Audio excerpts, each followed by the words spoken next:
Hi, and welcome to another episode of One Poor Problems podcast. I'm Jessica Golle with Charles IT, and I'm here today with Michelle Hall from the state of Connecticut. Super excited because we're going to be deep diving into all things CMMC, really hot topic right now. And also excited because you joined us so early and we're having smoothies. Cheers. Welcome, Michelle. Thanks, I'm happy to be here. Delicious. So tell us a little bit about your role with the state of Connecticut and your background, how you came to be here. Sure, I'm actually from the Northern Virginia, DC area, and I moved up here a little over 10 years ago to take a job working for the state of Connecticut. Not this job, but a different job.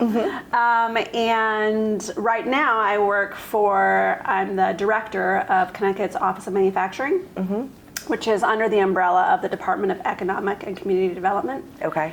And I don't know, I'm guessing 2014, 2015, the state legislators got together and developed some statute that the Manufacturing Innovation Fund was developed. And it's been a little over, 10 years? And we have about $150 million. Oh, wow. In that program, and we develop all kinds of programs, largely workforce-related programs and technology adoption. Okay. And I oversee that fund. So obviously now with the new CMC regulations, cybersecurity is a hot topic. This is coming soon in November for us. So what all are you guys doing to provide for the manufacturers? Sure. Well, I would argue that while I appreciate last fall, there was a big kind of announcement last fall, and the clock is really ticking for folks. I think November of this year, we anticipate sort of a deadline, right? That's kind of the first deadline. I would argue, though, that there are current contracts coming out from DoD that today have that requirement in it. So again, the sooner you start to comply, the better position you'll be in, right? So the state of Connecticut, I think the Manufacturing Innovation Fund, in addition to the advisory board associated with it, part of their responsibility is really to look at those existential threats to manufacturing in the state. The state of Connecticut, a huge part of our GDP comes from defense, with Sikorsky, Electric Boat, Pratt & Whitney all calling Connecticut home. We do a lot of work in that space. So when DoD came out with requirements around cybersecurity affecting the vast majority of our suppliers, it became an existential threat. Right. And we knew that we had to develop some kind of programming to help the companies here. So that basically summarizes the vision for the manufacturers today. You've been put in charge with trying to assist in terms of the program, get funds to the manufacturers when they need it. And you've done this through creation of a couple of things. So you want to talk about the initiatives? Sure. So the MIF, Manufacturing Innovation Fund, we have about 20 or so programs. And we've had, for the last few years, we've had a cybersecurity program. But it's really more of a generic cybersecurity program for basic cyber hygiene, if you will, for all sectors, right? So defense, food and beverage, biotech, you name it, right? Just good business practice, like you were talking. You have to elevate. Just basic business practice, right? And a lot of people, it's a very highly utilized program, but it is not sufficient to address the new regulations coming out from DoD. The CMMC Level 2 certification journey, if you will, it's expensive, and it's more than our current program can handle. And so we kind of came together and said we need something really specific to that. And so we developed a program. It's called the Connecticut Defense Cybersecurity Adoption Program. So we call it CTDCAP. And with that, we have an advisory board. And that advisory board is made up of, well, you guys, you're on you're on the advisory board. But it's made up of service providers, assessors, government, and then industry associations. We need the expertise. So that's the program. So it's been really fun to be part of the advisory board and to try to assist people in what you very correctly likened a journey. Yeah. Like you and I talked about this a little bit before we started.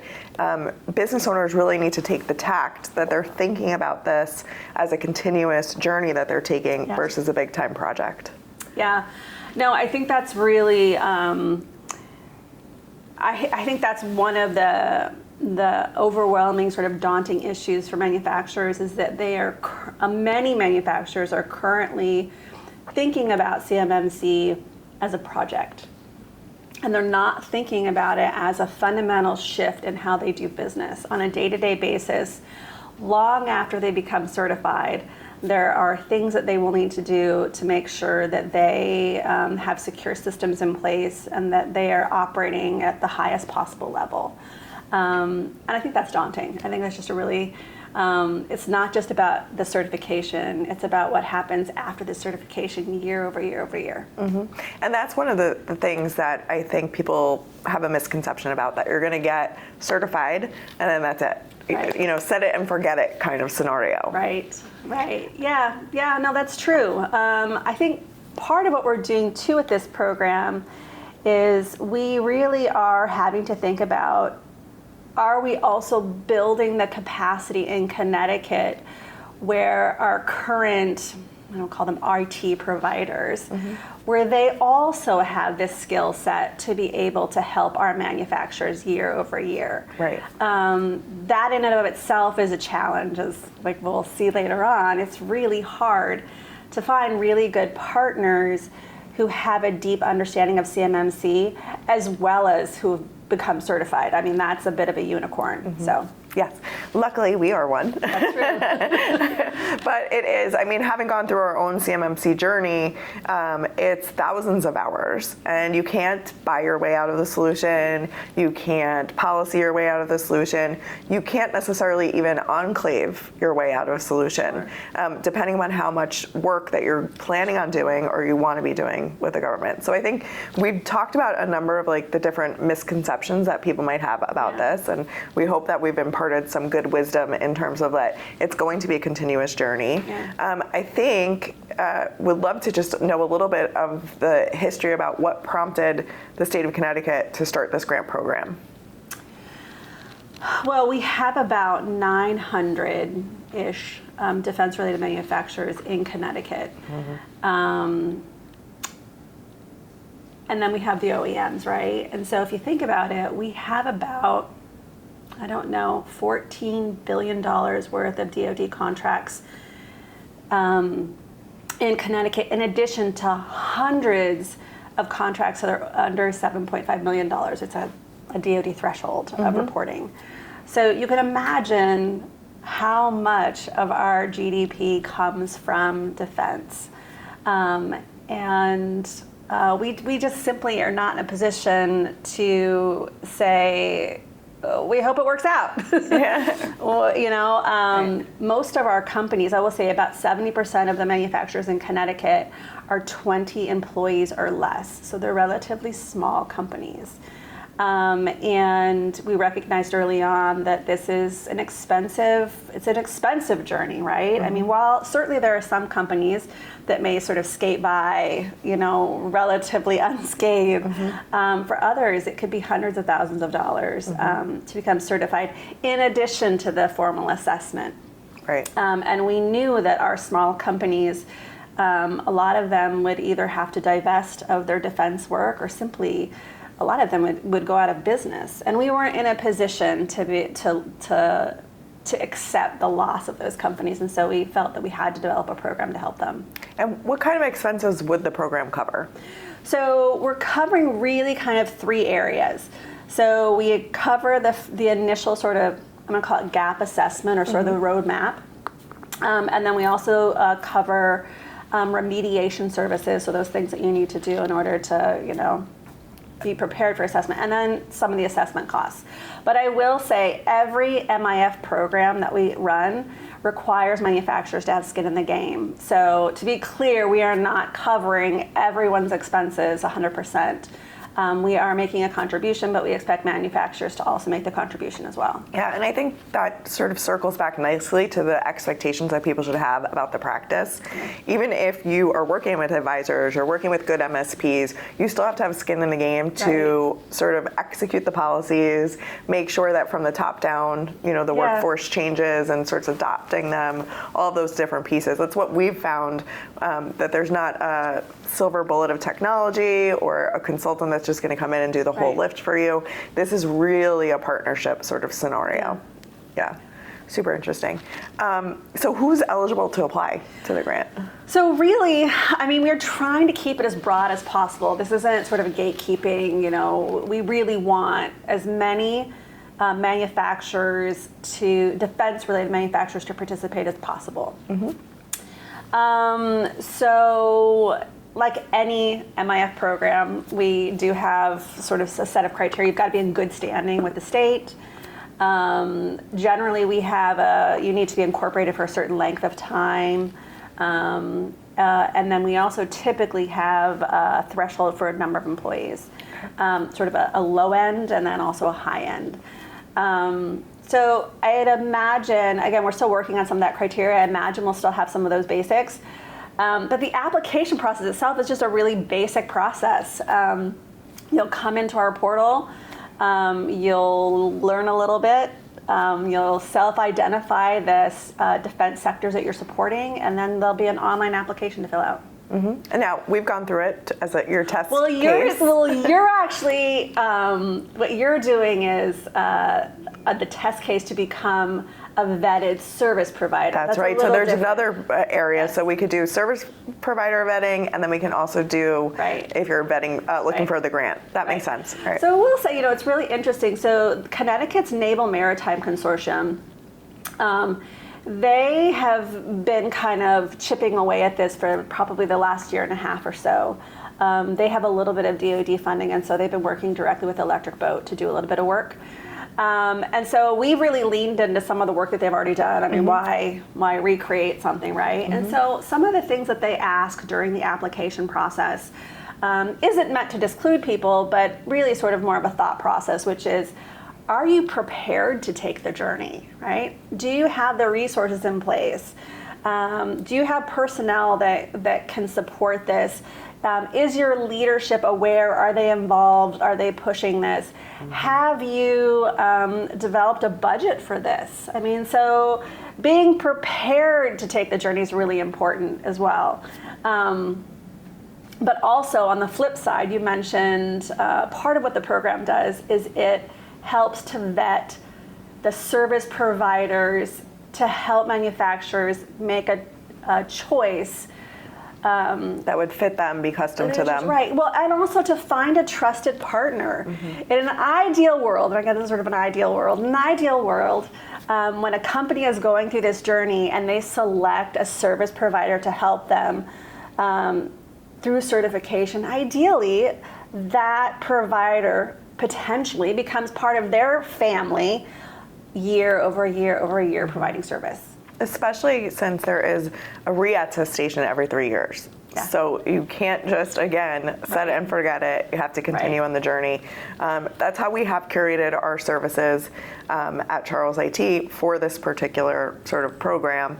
But we're seeing other vendors maybe might come in just for the consulting piece or do whatever. So making sure that it's the right fit for each manufacturer, I think, is super important. And it is. It really is. I think about it, and again, imagine you're a company, you're 20 employees or less.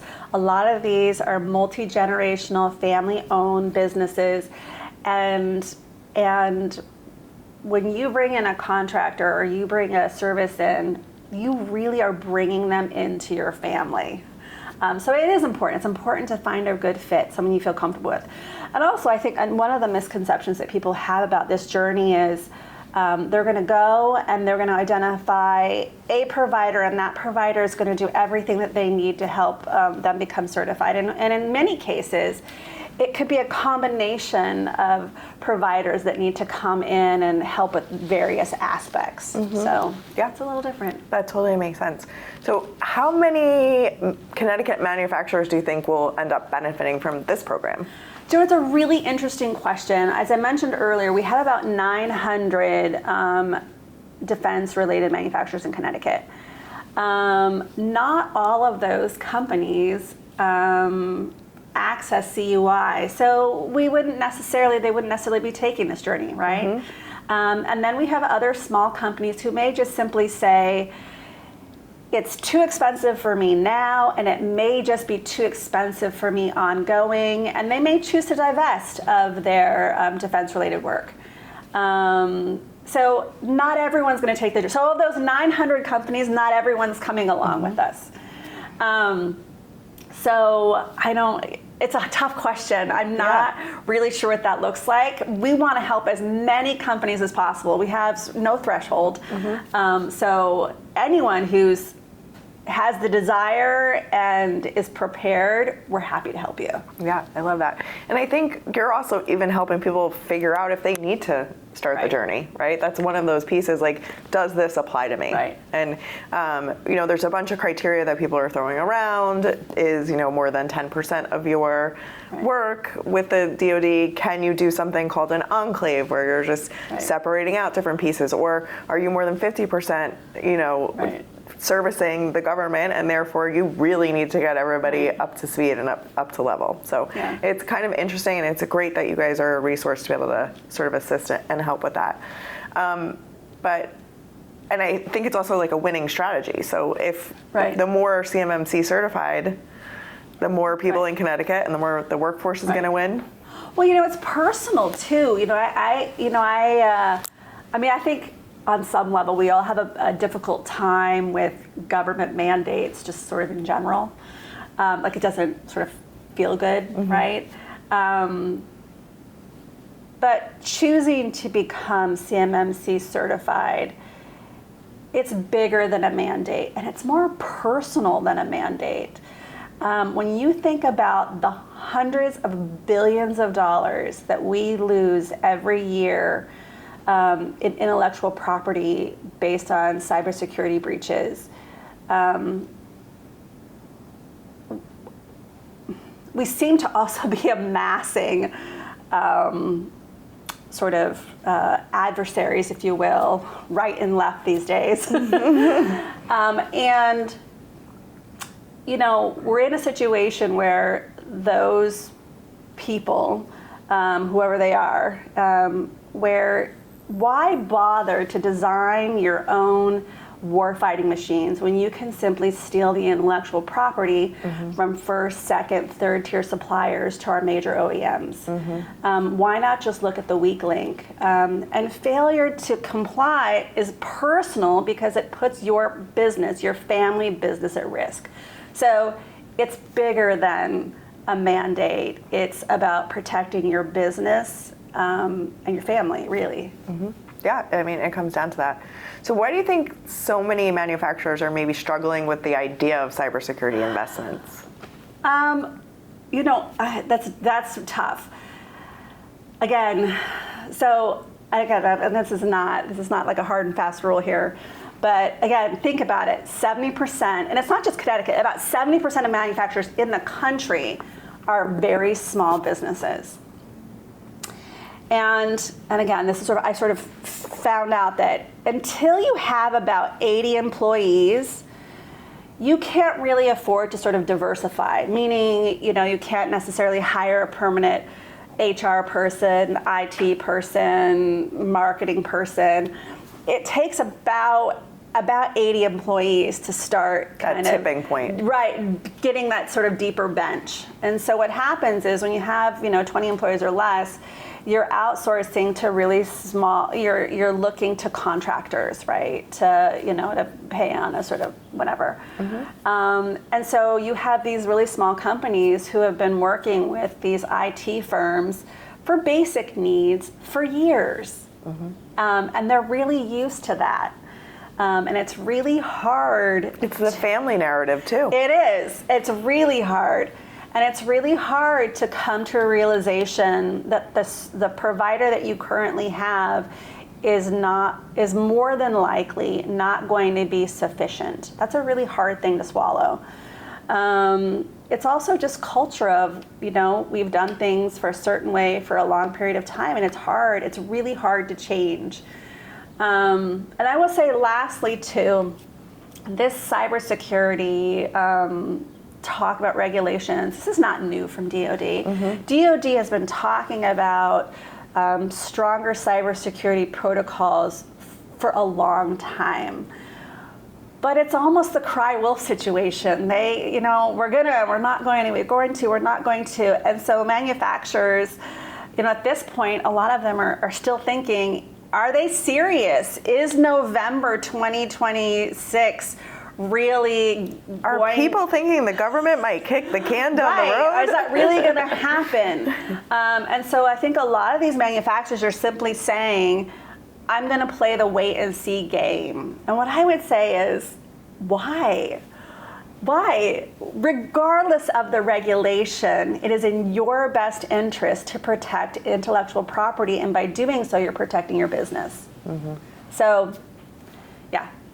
A greater protection for sure. So are there any other resources besides the grant itself that are there? I know you have upcoming conferences. Right. Well, I would say too that there are other sort of, I'm going to say, pockets of funding.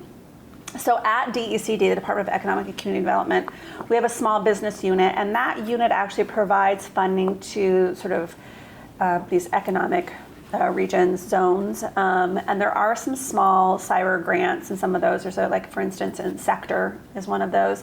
I know they have a little bit of funding. Some of the associations have a little bit of funding. At this point, if you're a manufacturer in Connecticut and you are not a member of or aligned with an association, you're doing yourself a disservice. Because a lot of those associations like Manufacturer CT, SMA, NESMA, Naval Maritime Consortium, Aerospace Components Manufacturers, this is how we communicate information out when we have resources. Mm-hmm. The first thing we do is we go to associations. Those associations themselves may have resources, financial as well as sort of knowledge. So yes, so in addition to various sort of pockets of funding, in addition to what we're offering, as you know, we have a conference that's coming up in September 1st. Mm-hmm. And there'll be a variety of breakout sessions there specific to CMMC. You should come. But part of the larger program too is there's going to be ongoing training as well. So there'll be training specific to CMMC preparation for the certification, as well as kind of like a sort of teach you how to fish situation, so that in the years after certification, we're hoping to help manufacturers kind of do some of the work themselves. Oh, fantastic. So yeah. Mm-hmm.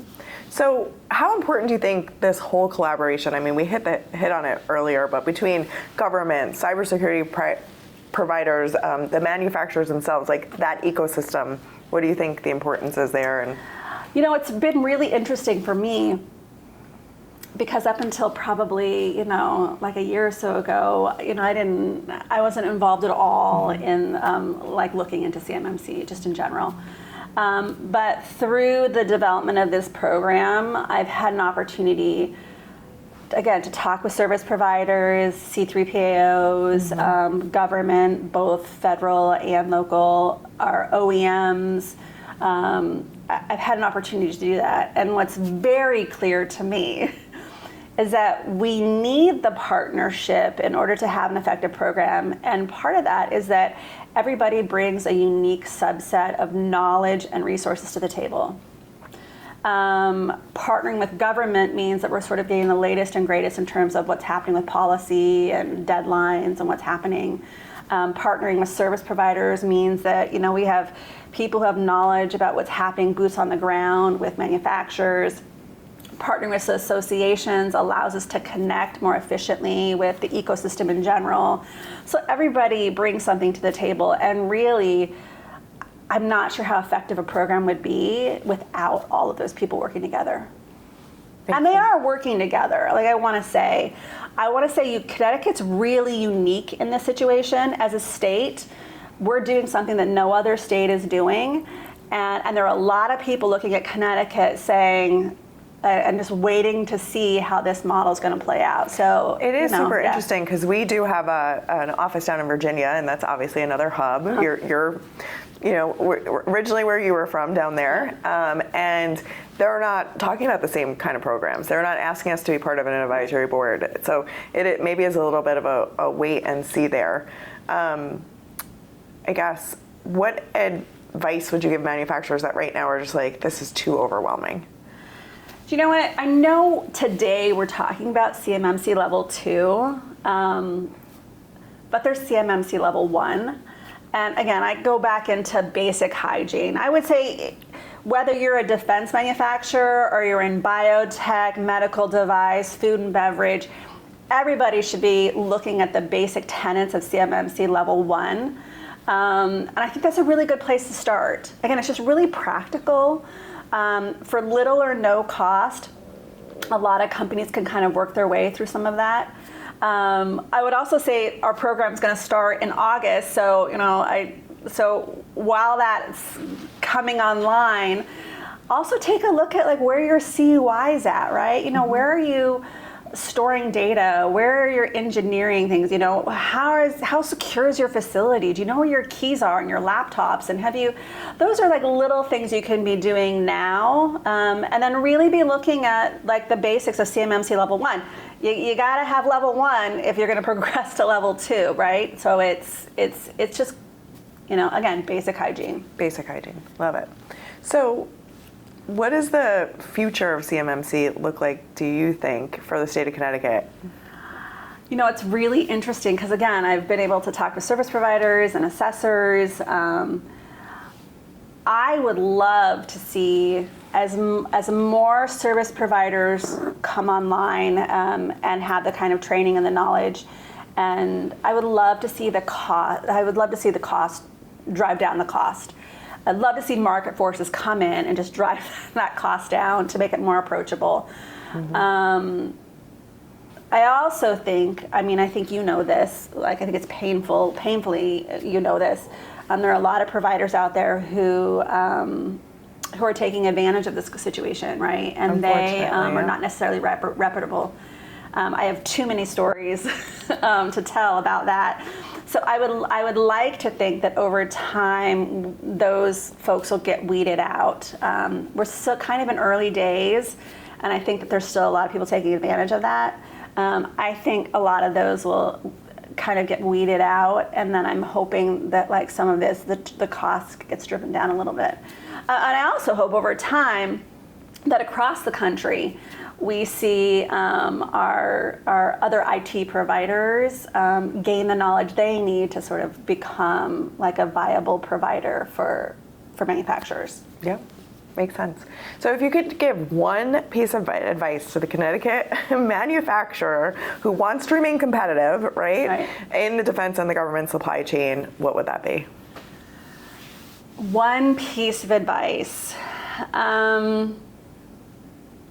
You know what? It's not. Can I have like? I'm gonna have like a little bit broader. Yeah, sure. I know we're talking about cybersecurity right here today, and that's super important. But there are other things companies should be doing as well. We're working with, again, relatively small companies who have not yet even digitized or have digital data available to them, who haven't even taken that step. And without digital data, there's a litany of other processes and technologies that they can't use between, ERP systems and additive technologies and AI. We need the digital data. So I would say, start looking at your organization from a digital perspective. Again, strengthen your cyber footprint. And I would say last but not least sort of is have a legitimate, well thought through plan around workforce. Mm-hmm. Not just hiring, but what are you doing to retain and train the current employees that you have? So again, it's like kind of a little threefold piece of advice. But yeah, I love it. I love how we circle back to really the importance in terms of what you're doing for the state, which is the workforce, the GDP, making sure that Connecticut remains a great state and that in good standing with the defense contracts and all that good stuff. So thanks for everything you're doing and for joining us here on One Poor Problems. I mean, again, a little this unique, was great. but it was awesome. Cheers. Thank you.